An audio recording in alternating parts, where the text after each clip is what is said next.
ગીતા એમ કહે છે કે તપ એટલે એ કે શરીર રૂપી સંસ્થામાં જે વિકાર અથવા દોષ તમને દેખાય છે અથવા પેદા થાય છે એની તમે શુદ્ધિ કરો, એ તપ છે.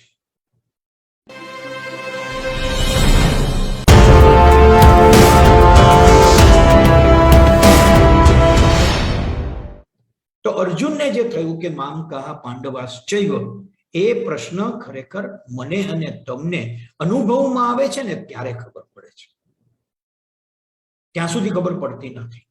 આપણો નજીકનો કોઈ માણસ બહુ જ કાલાવાલા કરીને આપણી પાસેથી મદદ લઈ જાય અને પછી આપણને ભૂલી જાય, ત્યારે આપણને અર્જુન અવસ્થામાં હોઈએ એવું આપણને લાગે છે. ન્યાયાધીશની વાત બહુ જાણીતી છે. અનેકને ફાંસી આપનારો ન્યાયાધીશ છે, એ બિંદાસ રીતે ફાંસીની સજા સંભળાવે, પણ એક વખત એનો ખુદનો દીકરો કોઈ મર્ડર કેસની અંદર આરોપી બને છે અને જોગાનું જોગ બને છે એવું કે એ કેસ પોતાને ચલાવવાનો આવે છે. આગળના કેસને ધ્યાનમાં લઈને એ પોતાના દીકરાને પણ ફાંસી આપવી જોઈએ એવું બરાબર મનમાં એને લાગે છે. પણ લાગે છે ત્યાં એને અર્જુન યાદ આવે છે અને એને આત્મજ્ઞાન થવા લાગે છે. અને એ સમયે એની દલીલ શું છે? તો કે આ ફાંસી આપવી એ તો સાચી વાત નથી, એક માણસને સુધરવાની તક આપવી જોઈએ. બસ બરાબર આવી અનુભૂતિ ભગવાન શ્રી કૃષ્ણ પાસે અર્જુને વ્યક્ત કરી, અને વ્યક્ત કરી એમાંથી જે સર્જાણું એનું નામ ભગવદ્ ગીતા. એના અધ્યાયમાં એમણે પ્રોમિસ આપ્યું કે તમે જો આમ હશો તો હું આવીશ, मैं प्रगट होता हूं, मैं जन्म लेता हूं, હું લઉં છું, લઈશ નહીં, પણ if it is so then this is this. આવી પ્રોબેબિલિટીની વાત એમણે કરી. આપણે નટશેલમાં કેવું હોય કે ભગવદ્ ગીતા શું? તો કે સ્વ માટેના મોહનું નિરસન કરવું, એ પ્રક્રિયાનું નામ ભગવદ્ ગીતા. સ્વ માટેનો મોહ એટલે શું? જે અર્જુનને થયો. એક બહુ જાણીતો શ્લોક મને અત્યારે યાદ આવે છે, સર્વધર્માન પરિત્યજ્ય મામેકમ શરણમ વ્રજ. બધા ધર્મો છોડીને તું મારે શરણે આવ. આમાં અહંકાર નથી કૃષ્ણનો, પણ એમ કહેવા માંગે છે બાકીની કચકચ છોડી દે, બાકીની માથાકૂટ છોડી દે અને તું મારે શરણે આવ. એટલે અહીંયા યુવાનને પ્રશ્ન છે કે કૃષ્ણ પોતે કહે કે મારે શરણે આવ. મારે શરણે આવીશ, મારે શરણે આવ, ખુદને શરણે જા. ઓશો તો કહે છે કે આપની અંદર બેઠેલા આત્માને હું વંદન કરું છું. આત્મા ક્યાં છે? ઈશ્વર ક્યાં છે? પ્રભુ ક્યાં છે? મારી અંદર છે. મારી અંદર જેવો છે એવો જ નિમિષભાઈની અંદર છે, એવો જ રાજેશભાઈની અંદર છે, એવો જ રામભાઈની અંદર છે. માટે હું એને વંદન કરું છું. મારે ભગવાનને બહાર ગોતવાની જરૂરિયાત નથી. અને એટલા માટે એ મોહનું નિરસન કરવું, એમાંથી બહાર નીકળવું. તો તમે બરાબર યાદ એ રાખીએ કે તમે મોહનું નિરસન કરવું એટલે શું કરવાનું? ભગવાન ઉપર આધાર રાખી દેવાનો? ના. તમારાથી થાય તેટલા પ્રયત્નો કરવાના, આપણને ખ્યાલ છે. એ પણ આપણને ગીતામાં કહ્યું છે, કર્મણ્યે વાધિકા રસ્તે માં ફલેષુ કદાચન. કર્મ કરતો રહે પણ ઈચ્છિત ફળની અપેક્ષા ન રાખતો. ઈચ્છિત ફળ, આ ઈચ્છિત શબ્દ આપણે લોકોએ વચ્ચેથી કાઢી નાખ્યો છે. એટલે ફળની અપેક્ષા ન રાખતો એવું બોલ્યા એટલે આપણને એની સામે વિરોધ થયો છે. સ્વધર્મ એટલે નાનકડી વાત હું જરાક સ્પષ્ટ કરી દઉં. જો ગીતાની અંદર બે મુદ્દા મુખ્ય છે, એ સમજવા પડે તો આપણે સંભવામી તરફ પહોંચીએ. પહેલો મુદ્દો એ છે કે સ્વધર્મનું આચરણ કરવું. આ પેલો પ્રશ્ન આવ્યો, શિષ્યને થયો હતો, સ્વધર્મ એટલે શું ગણવું? તો જવાબ છે, ગીતામાં આપેલો છે.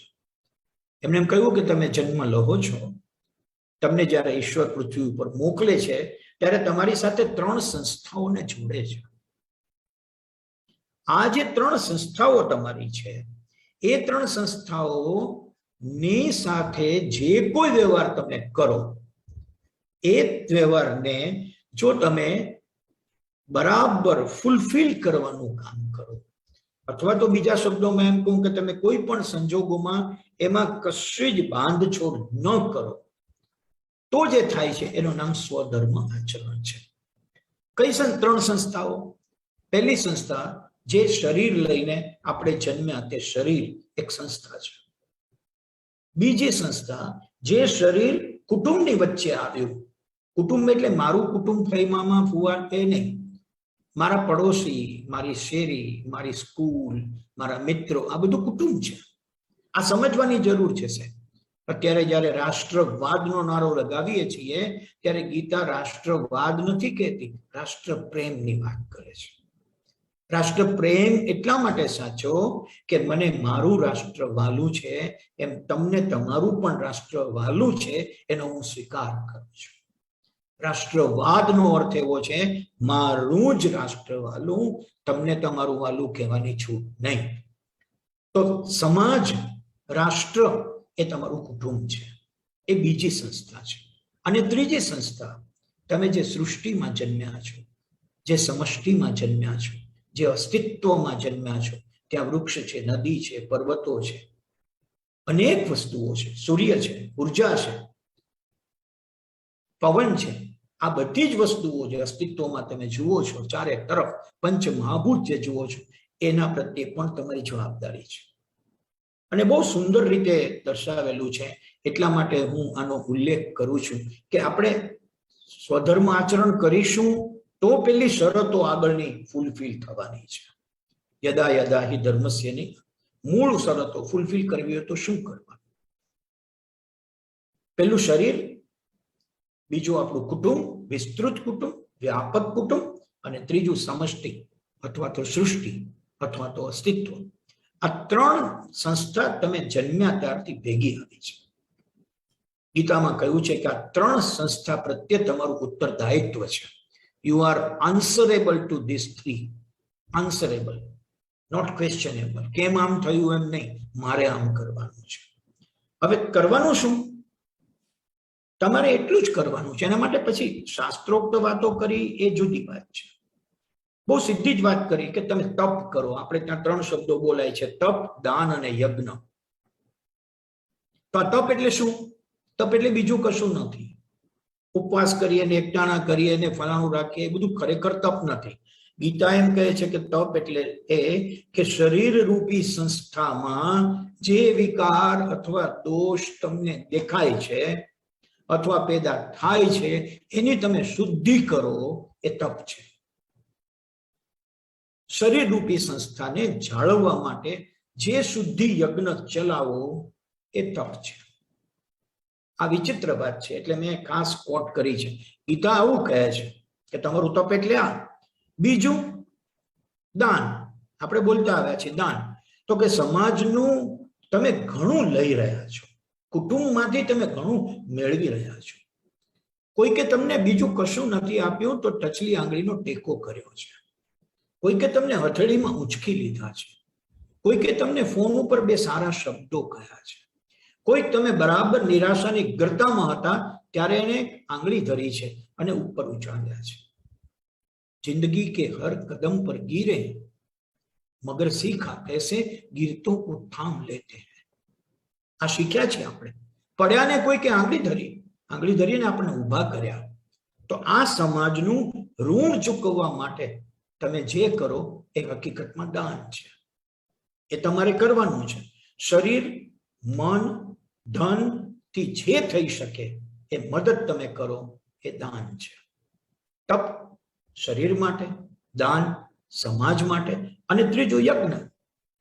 યજ્ઞ એટલે હોમાત્મક યજ્ઞ અને શાસ્ત્રોક્ત યજ્ઞ. એ વાત પછી આવે છે, નથી આવતી એમ નહીં કહું, પછી આવે છે. પણ મૂળ કામ તો તમે સૃષ્ટિના ઘસારાને ભરી આપવાનું જેટલું કામ કરો એ યજ્ઞ છે.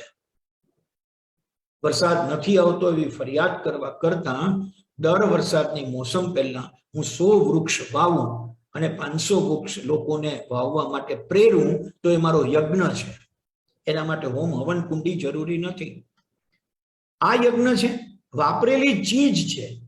તમે પાણી વાપર્યું, તમે હવા વાપરી, તમે જે કંઈ વાપર્યું એને શુદ્ધ કરી આપો, એ તમારો યજ્ઞ છે. એને પ્યોરિફાય કરીને પાછી આપો, એ તમારો યજ્ઞ છે. અને પ્રત્યક્ષ કંઈક તમે એવું નિર્માણ કરો, તમે ખુદ એવું કશું નિર્માણ કરો. તમને એમ થાય શું નિર્માણ કરીએ? કશું નહીં, હકારાત્મકતાનું નિર્માણ કરો, સકારાત્મકતાનું નિર્માણ કરો, પોઝિટિવિટીની વાત કરો.